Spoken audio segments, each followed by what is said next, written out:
Welcome in. It's another edition of the First and Orange podcast. Parker Gabriel here, Luca Evans there. Monday morning after pretty legitimately the wildest fourth quarter you might ever see. Hard to even know where to start, Luca, except for to say, like, what the hell? Yeah. Three shutout quarters, 33 points in the fourth quarter. But, Bo Nix first in NFL history to have 2 rushing touchdowns and 2 passing in a quarter. First time in 1,600, chances that a team down 18 with 6 minutes left wins. There's one ridiculous stat after another, and it all culminated, obviously, in Will Lutz kicking a 39-yard field goal and Brian Daboll throwing his hat and his headset on the ground. It's a weird year when every single game there's some sort of new stat that's never been. Yeah.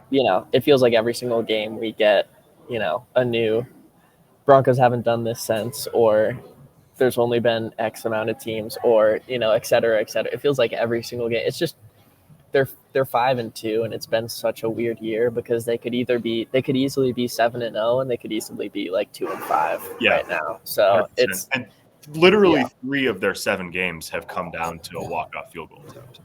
Yeah, we were talking about this yesterday, but just the consistent nature that every single game the opposing team's fan base just goes inferno on their coaching staff and decisions and what have you. Yeah. It's literally been literally the last 3 weeks, the Eagles, first kind of offensive issues really started to blow over, and then the Jets with Aaron Glenn, and then now Daboll and what they were doing defensively towards the end of the game. Like, it's just stacking up with the Broncos are taking advantage. And you mentioned Bo Nix, but to have a quarterback, it's better. I would say it's better to have a quarterback that shines statistically for 3 quarters and then falls. It's not better, to have a quarterback that shines for 3 quarters and then falls flat in the fourth, as opposed to what Bo Nix is doing, which is just, when the moment is there, he's seizing it. And we were just talking about it before we hopped on here, but, I think the game just seems to slow down for him when it speeds up in a way.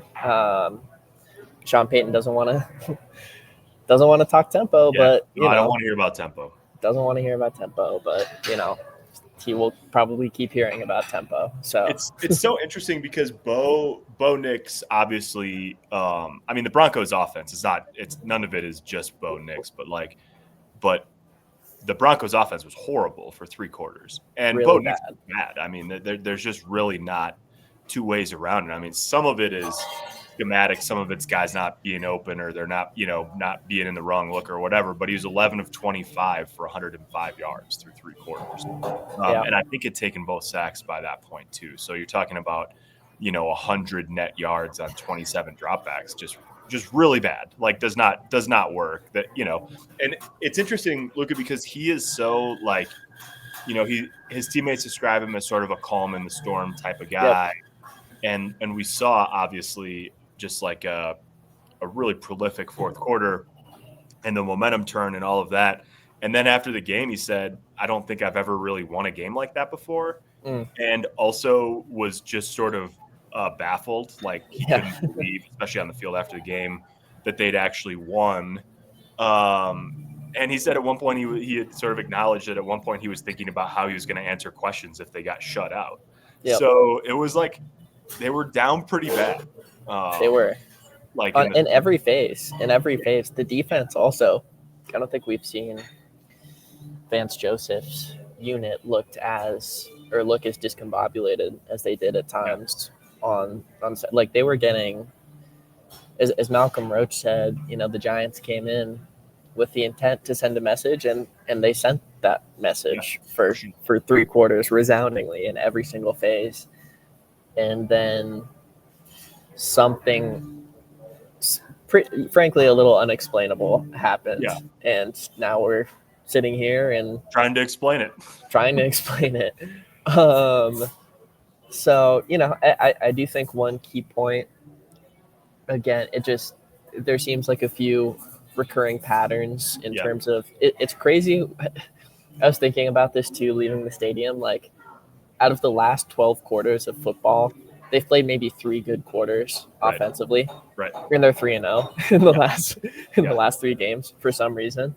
But again, I think you started to see. I think it was the drive, the end of that third quarter drive, and going into the fourth that they started to score. And you saw Sean Payton say, "Okay, J.K. Dobbins, here's half the touches," and that started to kind of get things going. He broke off that 32-yarder, and he didn't have the really solid game, but not the most massive game when you look back at it. But there just seems to be a consistent pattern of Sean Payton like tinkering with every possible thing, and then being like, "All right, JK, here's a few touches. Let's stabilize things." It's interesting. Yeah, you're exactly right. I was looking. One of the things that jumped out to me when I got my hands on this guy, the game book after the game, I saw 81 yards for Dobbins, and I was like, "Geez, it did not feel like he had that kind of outing." And then that drive where they scored for the last 5 plays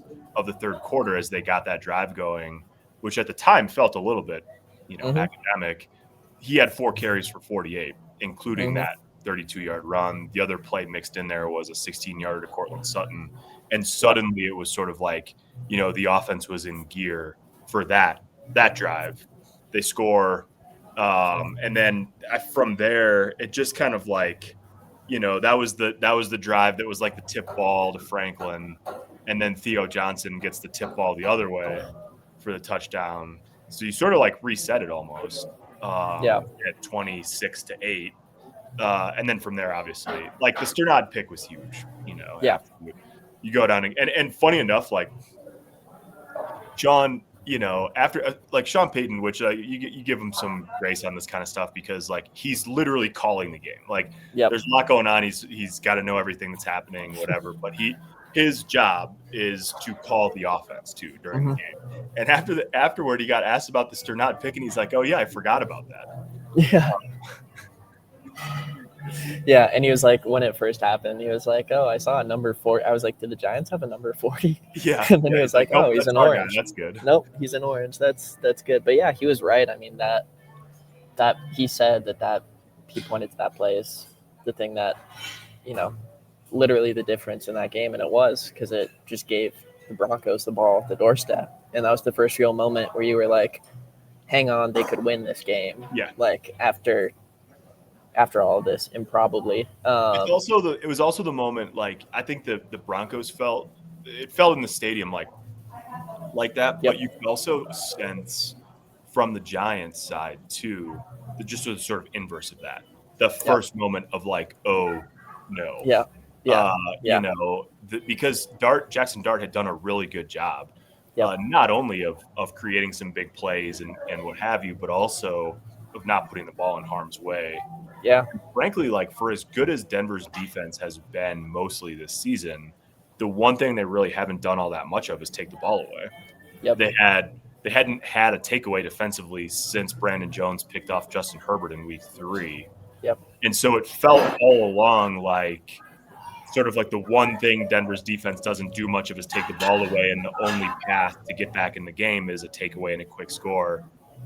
Lo and behold, it just like shows up right there. Yeah. Dart makes one big mistake, throws the ball right to Joe. I mean, like if they call a run play there and just run it, even if they don't get it, or B, if Jackson Dart just takes a sack and or runs, because Sternad was saying post game he thought Dart was going to take off and run. Maybe he gets the first.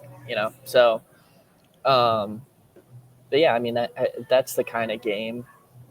I don't know that there's a ton to panic over long term again for them defensively beyond you have a little bit of a trend where there's been miscommunications at times, clearly. But it's the kind of game where you need some big plays the other way. You need some explosive plays to win it. And that happened. And yeah, I mean, and then you had them trying to get a stop, and the game swung again when John Franklin Myers is dinged for, roughing the passer, and then that call on Riley Moss, and oh my God, that was just just a cavalcade of events there.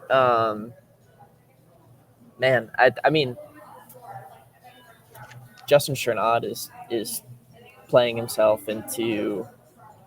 I don't know what the package is going to look for him. You know, once Dre Greenlaw is officially back, but he closed and very effectively. So yeah, and I think the thing about Sternad, earlier in his career, and even some last year when he was playing in place of Alex Singleton all the time, just a little bit light, like it was difficult for him to hold up in the box sometimes against the run and all of that. I mean, he's a good athlete but just taking on guards and playing in the run game has always been a little bit of a challenge for him. And he's really been solid in sort of all phases so far this season. Obviously, he's been an effective blitzer. He's got a pick now. He's playing the run really well. Like he's playing good football. And until last night, I think, I haven't watched all of the tape, so we'll see if I update this thought at all. But Alex Singleton struggled some in coverage. Some of it, a couple of the big plays with the tight ends were looked like live, like they were zone. And so then it's a matter of is it actually his responsibility to carry a guy up the seam? Was there miscommunication between him and a safety? How much of trying to break in Dre Greenlaw and make sure that everybody's communicating with a new guy on the field? There's all sorts of reasons. So I don't want to sit here and say every big play they gave up to a tight end was Singleton's responsibility. It felt like there was a little bit of a step back after he'd been playing really pretty well for a few weeks. They just have a very interesting group now. Alex after the game was yeah, we're deep now at inside linebacker with, 3 guys with him, Sternad and now Greenlaw coming along. It's an interesting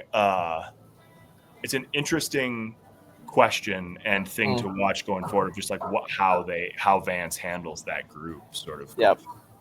Yeah, and I think there's a little bit of probably integrating Dre Greenlaw into the scheme, because he was just flying around and knocking dudes left and right and just felt like kind of turned loose. But, he's a guy I think that'll come along.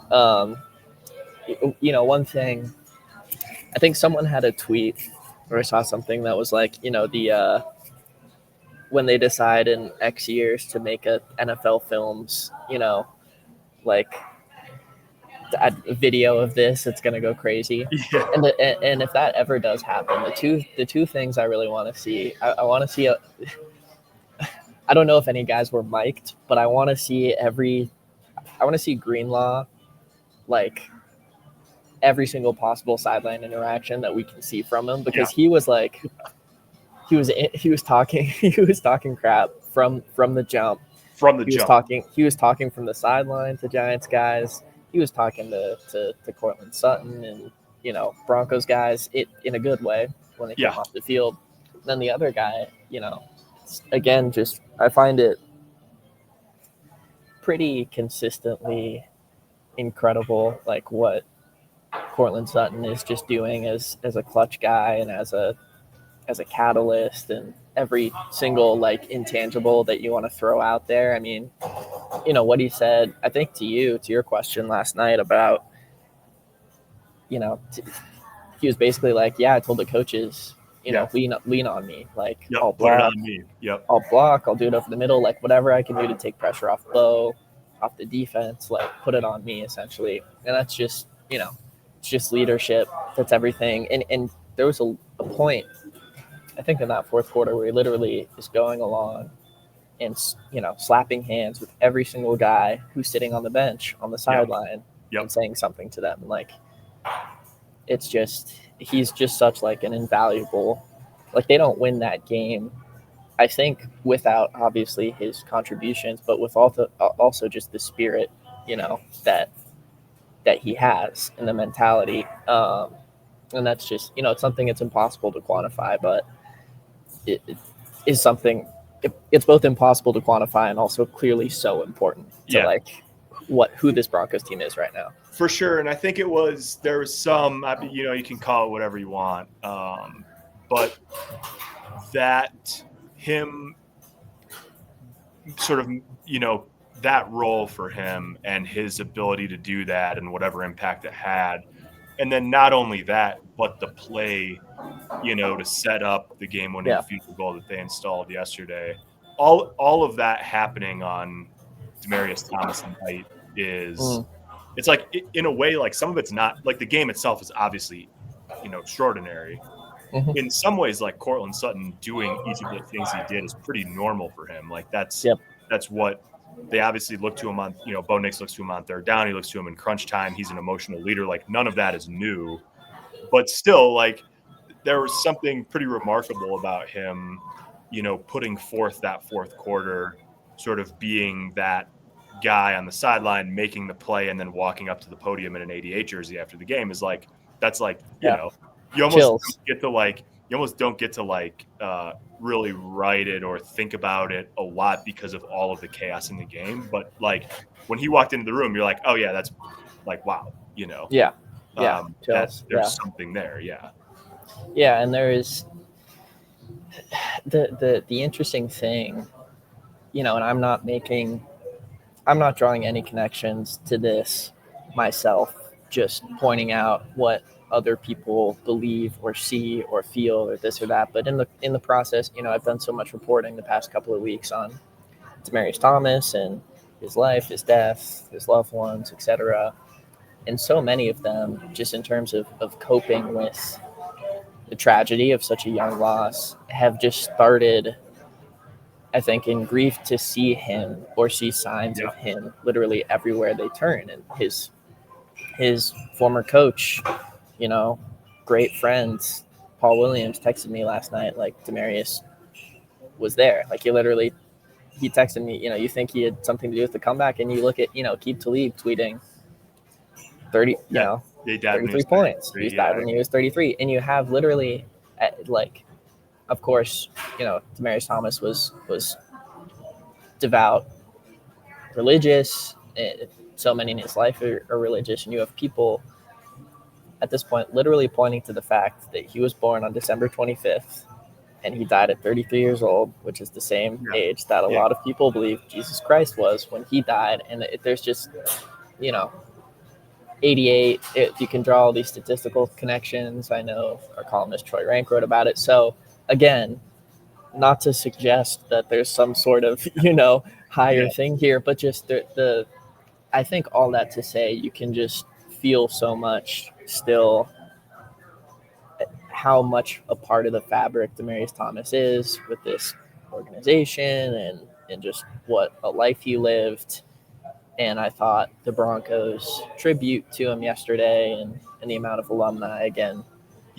Just a really important thing that continue again, the Walton Penner ownership group, I think just continues to kind of hit all the right marks, publicly on the surface, with a lot of their decisions. So. And what's beyond refuting, like just as it pertains to any of, any of that is what it felt like for all of those people in the building. Yes. Like for Cortland Sutton and for Garrett Bowles, who played with Demaryius, for all of the former players that played with him and for his family and, everyone that was in the building that had some connection to Demaryius, which is a lot of people like that. You can't deny how they feel about sort of like what you're about and all of that. And so, I mean, there was a lot there. It's amazing that Troy wrote about this.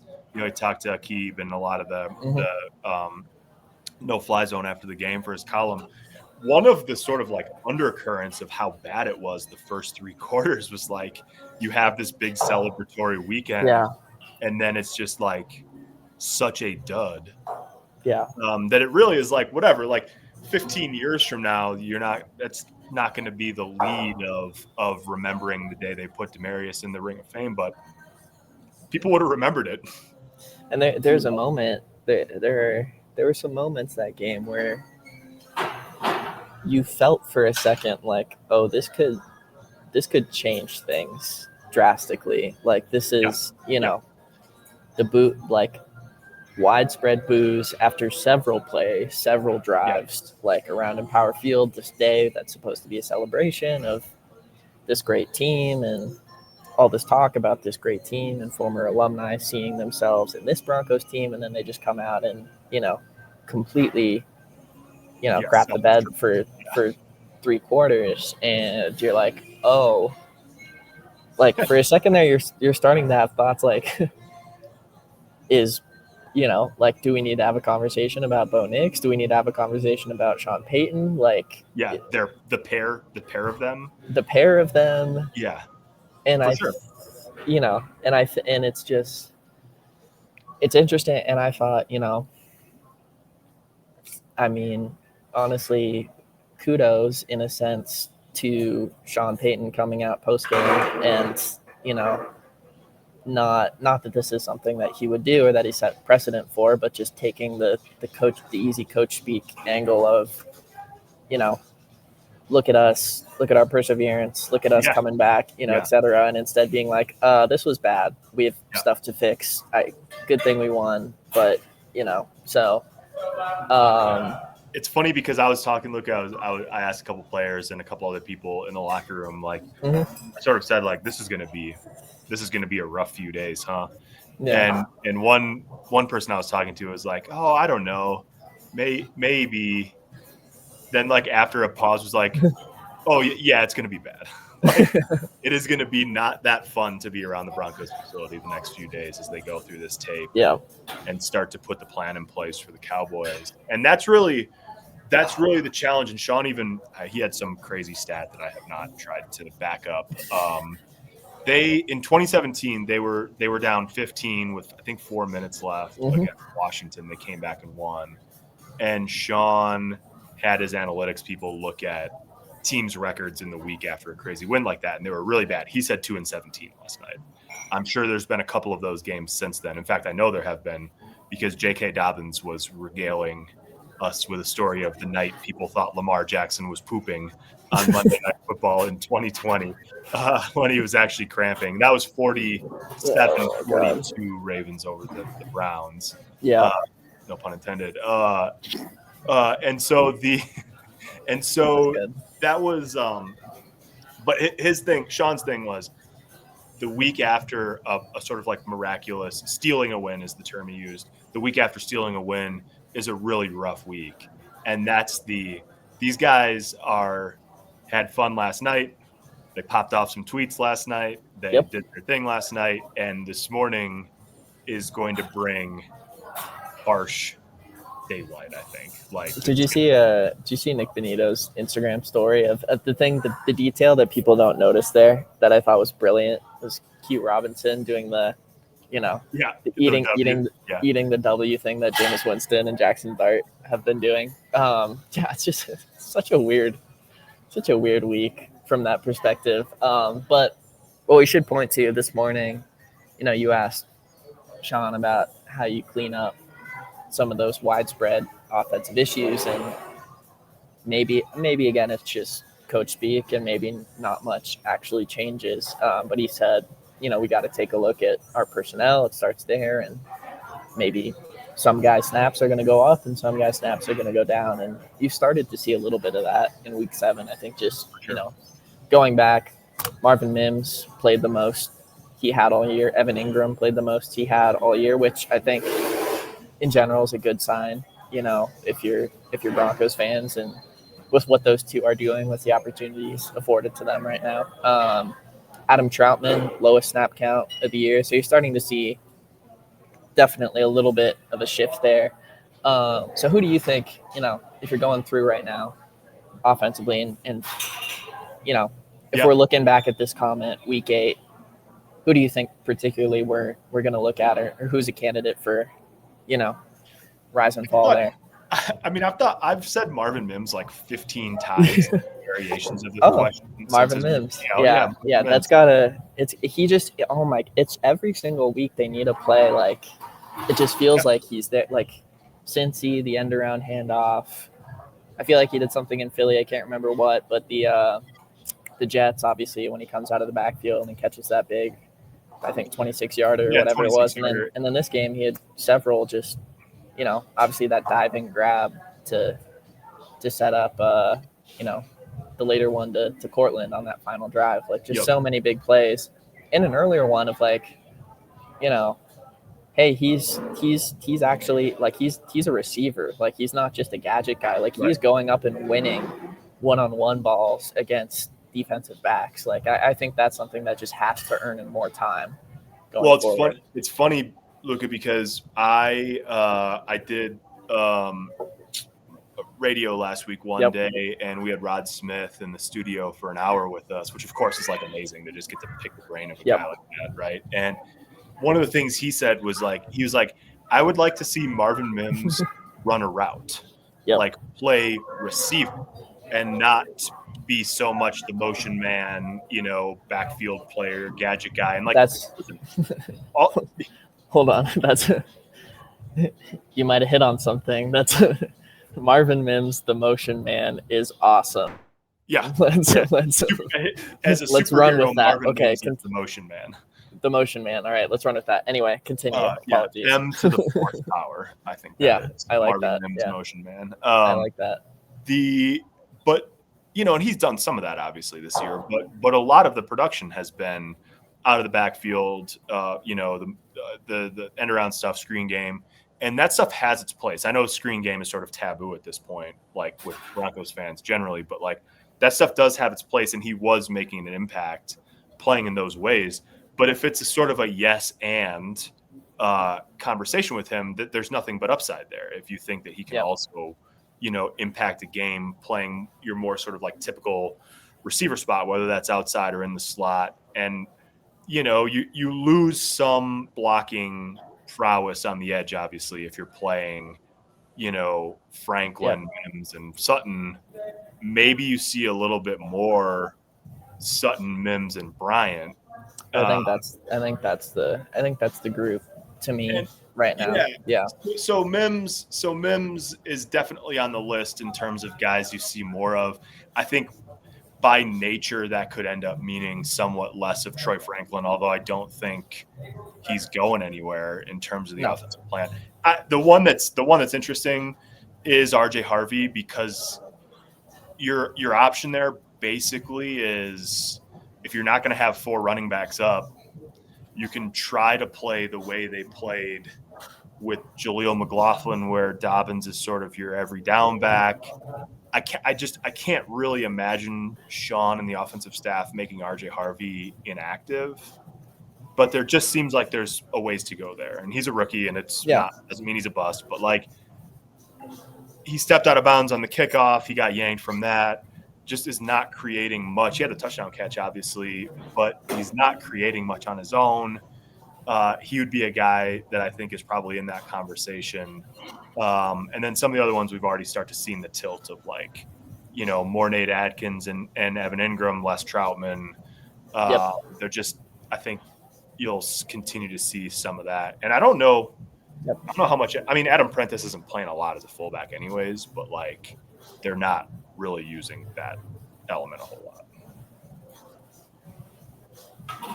Yeah, I think I mean, RJ Harvey, he's still being used as a pass catcher, but at this point, like that's what he is. You know, they've stopped handing him the ball essentially, which is a great question why. I think it mainly points to just, you know, rookie mistakes, maybe trying to pop one a little bit too often. But yeah, I mean, it's clear he's in that role, and he can only have so much of a role if he's doing that. I do think the Evan Ingram, the tight end distribution is becoming interesting there, especially with, you know, because obviously Sean Payton trusts Adam Troutman, but when you look at the upside of having him on the field half the time versus having Ingram on the field, you know, 60% of the time, like it's just, you know, like Ingram's a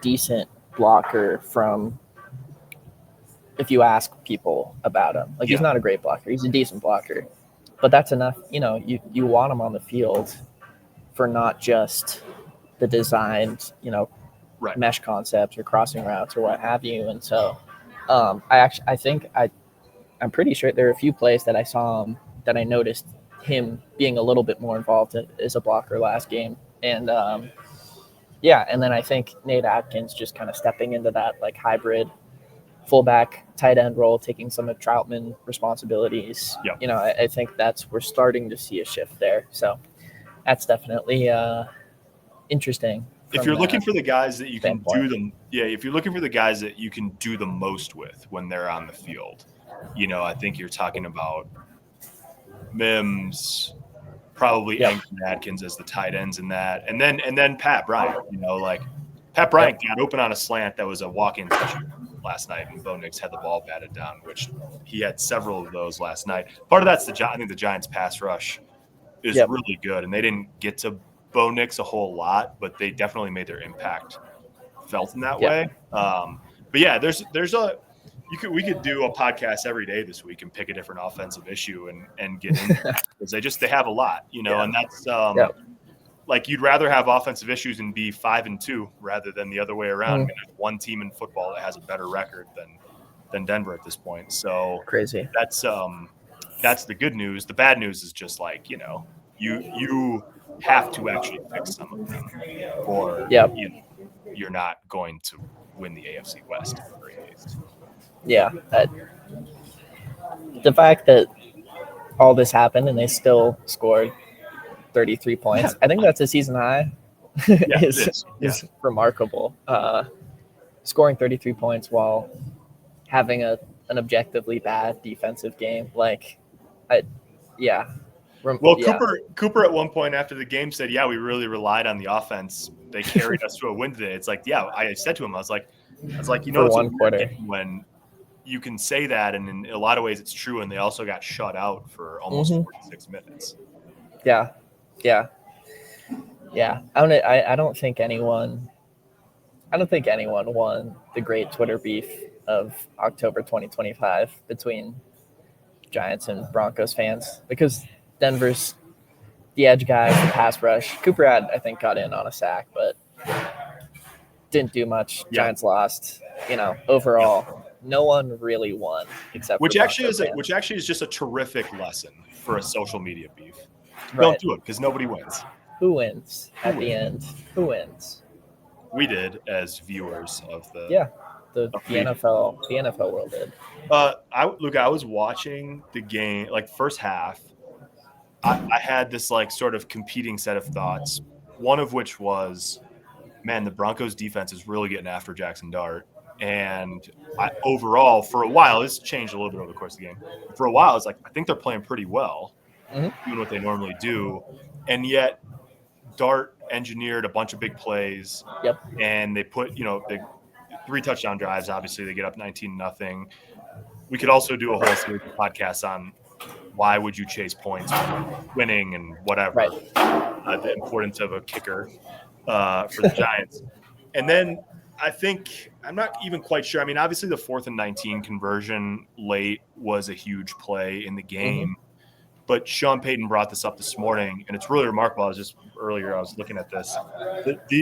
The Broncos in 3 different games so far this year have allowed exactly 2 third down conversions. Like, they've been the best team in the NFL by far on third down so far this year.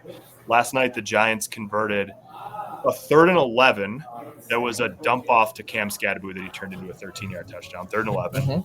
Got a first down on 3rd and 10 on a Jaquan McMillan pass interference. They picked up a 3rd and 12 to Wan'Dale Robinson. They had the tip ball 41-yard touchdown on 3rd and 17. They had the 4th and 19 to Wan'Dale Robinson, and then the Riley Moss pass interference was on 3rd and 10. So that's 1, 2, 3, 4, 6 third or fourth downs of 10 yards or longer, including 12, 17, and 19. Uncharacteristic. All of which the Giants got. I also think that in part is, and I don't know, I'd have to go back and watch the tape. Obviously, Vance Joseph, likes to blitz or disguise or do some stuff on 3rd down, 3rd and long. Obviously, that's an obvious situation. But I thought a lot of it really, honestly, you kind of have to tip your cap to Jackson Dart, because he was, I don't know that I've seen a quarterback, except maybe Daniel Jones, handle pressure better than he did, and handle the Broncos pressure, which is crazy for a rookie. But it just felt like, how in old time, arcade games, that are like 2D, you move the joystick and the guy just kind of goes laterally side to side, back and forth. Like it just felt like he was just he wasn't even doing a bunch of 360 circle around, do that. He was just feeling so well side to side, moving laterally, stepping up when he needed to. Throughout the game, I was really impressed by that and just kind of the feel there. I think he took 3 sacks, but I think one of them was, him again, a rush that went for 0 or -1 yards. There were a couple of those.